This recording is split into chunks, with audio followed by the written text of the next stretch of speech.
समाज के लिए जेल काट रहा है और पिता की अर्थी को कंधा देने का भी इसको मौका नहीं मिला। और हम यहाँ सफेद कपड़े पहन के बड़ी बड़ी बातें करके आज ताली बजा के घर चले जाएंगे, बढ़िया काम करें। जल्दी है हमारे को, 2016 में भी जल्दी थी, 19 में भी जल्दी थी, रात भी जल्दी। भाई के सभी कोणों से यहाँ पहुंची सम्मानित सरदारी, मेरे नौजवान साथियों, पत्रकार छायाकार साथियों, आप सभी को राम राम जी।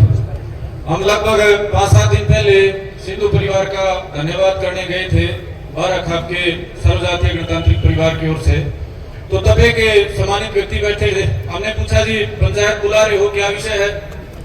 बोला जी सम्मानित करना है। मैंने कहा जी सम्मानित करने के साथ अगर समाज का भी कोई जिक्र करते हो, आगे का पीछे का, तो हम भी पहुंचेंगे, 150 भाइयों साथियों को लेके पहुंचेंगे। तो वे हरियाणा के बहुत सारे मेरे नौजवान साथी पहुंचे हैं, वो इस उम्मीद में पहुंचे हैं कि जिस प्रकार से हमारे 56 भाइयों का एक बड़ा हित का काम सतरोड़ खाप और सरखाप द्वारा किया गया, उसी प्रकार से जाट आरक्षण मामले में जो 2010 से चल रहा है, उससे जो पीड़ित भाई हैं, अलग अलग कारणों से पीड़ित। हमारा भाई सुमित बैठा है मितपुर से, एक बार खड़ा हो जाए भाई। पूरे हरियाणा को नहीं पता भाई, जाट आरक्षण का पहला वो भाई है जिसको उम्र कैद की सजा हो रही है। 12 साल से जेल से बाहर निकल, अब छुट्टी है 35 दिन की। ये पूरे हरियाणा की सम्मानित सरदारी बैठी है। 200 पंचायतें मैं देख चुका हूँ, आज तक इस भाई का कहीं नाम का भी जिक्र नहीं हुआ। इसके जब ये घर गया था, घर से जेल में अच्छा हंसता खेलता परिवार था, आज इसके घर में ईंट पड़ी है भाई, रहने के लिए छत भी नहीं है। जिस टाइम गया था 6 घर वाले थे, इसके दादा चले गए, दादी चली गई, इनके पिता चले गए। ये भाई जाट समाज के लिए जेल काट रहा है और पिता की अर्थी को कंधा देने का भी इसको मौका नहीं मिला। और हम यहाँ सफेद कपड़े पहन के बड़ी बड़ी बातें करके आज ताली बजा के घर चले जाएंगे, बढ़िया काम करें। मेरे सम्मानित साथियों, कहना तो हम बहुत चाहते थे, लेकिन पंचायत की मर्यादा तय कर दी गई है कि पीछे की जो बातें जो साजिशें हुई हैं। क्या कारण था भाई कि 2016 में ये जो सिंधु परिवार के हमारे गणमान्य सरदार यहाँ बैठे, ये मुकदमा दर्ज नहीं करवाना चाहते थे, बावजूद उसके मुकदमा दर्ज करवाया गया। 6 महीने के बाद समाधान के प्रयास शुरू हो गए थे, बावजूद उसके नाज छोटे की गुंजाइश ना करो। मैं बाहर जाके सोशल मीडिया पे 50 चैनलों पे 2 घंटे बोल सकता हूँ, कोई रोक नहीं सकता। मैं यहाँ सभा के बीच में इसलिए बोल रहा हूँ कि मेरी कोई बात गलत हो तो यहाँ खड़ा होकर एक आदमी कहते छोरे गलत बोल रहे हैं। सोशल मीडिया पे आकर माइक रखे कोई कुछ कह देता है, बोलने वाला तो है नहीं भाई। तो यहाँ इसलिए बोल रहे हैं भाई, अगर मेरी बात में कोई गलती हो तो सामने खड़ा होकर एक आदमी कहते छोरे गलत कह रहे हैं। बुजुर्गों सम्मानित साथियों, मेरा भाई योगानंद शास्त्री कह के गया, बड़ी तकलीफ है सभी को। इन भाइयों को 6 दिन भी जेल में नहीं जाना पड़ता, लेकिन 3.5 साल काटने पड़े। क्यों काटने पड़े भाई? राजनीतिक साजिशें हुई। मैं उन साजिशों पे नहीं जाऊंगा क्योंकि मास्टर जी और सतरोड़ खाप की द्वारा मनाई, लेकिन वह समाज को आज नहीं तो कल एक रेखा तय करनी पड़ेगी कि सामाजिक आंदोलनों में किसी भी तरह की राजनीतिक दखलंदाजी और राजनीतिक जो ये दलाली होती है, ये बंद करनी पड़ेगी भाई। हम आंदोलन चलाते हैं किस लिए? ताकि समाज की तकलीफ का समाधान हो। जाट लड़ रहे थे आरक्षण के लिए, किसान लड़ रहे थे फसल के भाव के लिए, लेकिन उसको राजनीतिक षड्यंत्र का हिस्सा बना के कुछ लोग, कुछ पार्टियां, कुछ खानदानी परिवार, कुछ खानदानी दवाखाने अपने हित में इस्तेमाल कर जाते हैं और फिर करने के लिए कहा पंचायतें होती सुलझाओ गई। बुजुर्गों सम्मानित साथियों, ये समाधान 2019 में हो गया था। 2019 में चुनाव से पहले कैप्टन अभिमन्यु जी ने समाधान कर दिया था, लेकिन उस बात पे भी 4 आदमियों ने रहने दो भाई, बार बात नहीं जानी चाहिए। ये भाई बहुत पहले जेल से बाहर आ चुके होते, लेकिन उस पर भी 20 तरह की गुंडी घुमाई गई। आज मैं उन आदमियों का नाम लूंगा तो वो इस सभा के सम्मान को कलंकित करने की बात हो जाएगी। आप सारे उन चीजों के गवाह हैं। मैं उन चीजों पे, पिछली चीजों पे, राजनीतिक चीजों पे लंबा नहीं जाऊंगा।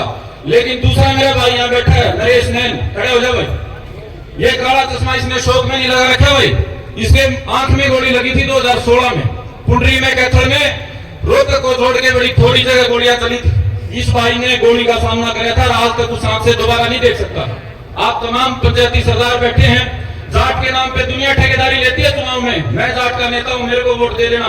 पिछले 15 दिन से मैं भी देख रहा हूँ, वो कोई जाट को कोई ना कोई ज्ञान देने आ जाता है। आज तक इसमें घर पे 5 रुपए की मदद देने वाला नहीं आया कोई। इस भाई के लाखों रुपए आंख पे लग लिया, आज तक खराब है, इसका जीवन खराब हो गया। और हम अपने आप को कहते हैं मेरा ना बात ना बंद करते, छोरे लंबी बात ना करें। कब तक लंबी बात ना करें भाई? कब तक मर्यादा रखें? कोई भी 2 कोटी का आदमी सोशल मीडिया पर आके पूरे समाज को कुछ कह जाता है। इन भाइयों के बारे में कुछ कहा जाता है जिन्होंने 3.5 साल जेल काटी, कोई कुछ कहने वाला नहीं। बुजुर्गों सम्मानित साथियों, आपने इस पंचायत में एक जो उद्देश्य था कि सम्मान देना है वो पूरा हो गया। मेरा बड़ा हाथ जोड़ के आपसे अनुरोध है, ये जो भाई मेरे हाथ मैंने आपके सामने मिलाया हूं, तीसरा भाई और बैठा है, पवन और पूना नाम है, खड़ा है भाई एक बार। इसका भाई है पवन उर्फ पूना, 2016 से लगातार जेल में है, एक दिन की छुट्टी भी नहीं आए, एक दिन की भी। जेल की दीवारों को टक्कर मारता, पागल होने को नौबत है, कोई छुट्टी कटाने वाला नहीं है। घर में ना बाप है ना माँ है।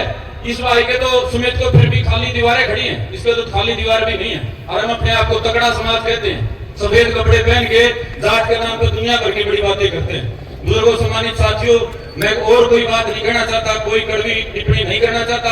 आप लोगों की इच्छा है कि 2016 में जो हुआ, जिसकी वजह से हमारे सैकड़ों भाइयों का जीवन खराब हुआ, उसके पीछे के राजनीतिक षड्यंत्रों पर चर्चा ना हो, नहीं करते हुए चर्चा। लेकिन ये जो भाई कुर्बानी दे के गए हैं, इनका समाधान कौन करेगा? ये नरेश जो भाई बैठा है, जिसकी आंख में गोली लगी है, आपको बता दूं, उसको 50,000 का चेक दे दिया। इस तरह की सभा बुलाई, सम्मान के नाम पे 50,000 का चेक दे दिया। जब इसने बैंक में लगाया तो चेक बाउंस हो गया। जाट समाज इसने मेरे ख्याल से 500-700 करोड़ रुपए जाट आरक्षण आंदोलन में दिए। जिस लड़के के आंख में गोली लग रही थी, उसका 50,000 का चेक भी बाउंस करवा दिया गया। किसने भरने जाओ भैया, किससे पुकार करे? और फिर हमारे को जल्दी है, बड़ी जल्दी है हमारे को। 2016 में भी जल्दी थी, 19 में भी जल्दी थी, रात भी जल्दी। भाई इस जल्दी को आप थोड़ा सा स्लो कर लो। ये समाज बड़ी तकलीफ में है। ये भाई योगानंद ने जो बात कही, बड़ी जायज बात कही, भाइयों के साथ है भाई। जहां आपको जिस तरह के सहयोग की जरूरत पड़ेगी, आपके साथ खड़े हैं। और ये जो भाई हैं भाई, इनके सहयोग के लिए मैं सतरोड़ खाप से, कैप्टन अभिमन्यु का पूरा परिवार बैठा है, उनसे अनुरोध करता हूं कि वे कानूनी पैरवी करने के लिए भी और किसी तरह की राजनीतिक पैरवी करके इन भाइयों को, इनका जीवन जो बर्बाद हो चुका है उम्र कैद में, वो दोबारा से ये मुख्य धारा में लौट पाए, ऐसा सहयोग करने का प्रयास करें। और ये जो हमारा भाई नरेश बैठा है, इस जैसे और भी भाई हैं, लेकिन मैं सभी को आज इसलिए मिलाया कि बहुत लंबी बात हो जाती, पंचायत उद्देश्य से भटक जाती। तो नरेश जैसे जो और भाई हैं, इन भाइयों का भी सहयोग करने का काम करें। दोबारा से वो जो समाज के लिए कुर्बानियां देने वाले भाई हैं, मुख्य धारा में लौट सकें। जिस प्रकार से आप और हम 2 टाइम की बढ़िया खा के सोते हैं, उस प्रकार से इनके जीवन का अंधेरा खत्म होके ये भी शांति का जीवन जी सके। इतनी मेरी बात हुई जी। एक आदमी कोई खड़ा होकर ये कहते गलत बात कही है भाई, हाँ जी गलत कही है कोई ना बेटा, ठीक तो भाई इतना ही कहना है, वो जल्दी ना मचाओ और पंचायत को मासूदी लंबा चलने दो। जो कोई आदमी यहाँ आया है, हर एक आदमी समझदार है, सबको बोलने की तमीज है, सबको बोलने का मौका दो। ये हमारे भाई राजेश धनखड़ाई हुए मजबूती से कहते हैं, विवाद में अगवानी करते हैं, गाड़ियां खाते हैं, सुनते हैं, अब तक इनका कोई जिक्र ही नहीं। इस जैसे और बहुत सारे भाई हैं भाई, सबको बोलने का मौका दो। मस्ती इस पंचायत को दावा मान का प्रयास ना करो। यह बात 2020 में भी उन्हें कही थी, अगर दावा ना मारो तो दावा करे खराबा, कोई ना कोई अच्छी बात निकल के आएगी और अच्छी बात समाज का हित करेगी। आप सभी ने मेरी बात को सुना, आप सबका बहुत बहुत धन्यवाद। जय हिंद, जय भारत, जय भाईचारा, जय श्री राम। बहुत बहुत धन्यवाद भाई संदीप का।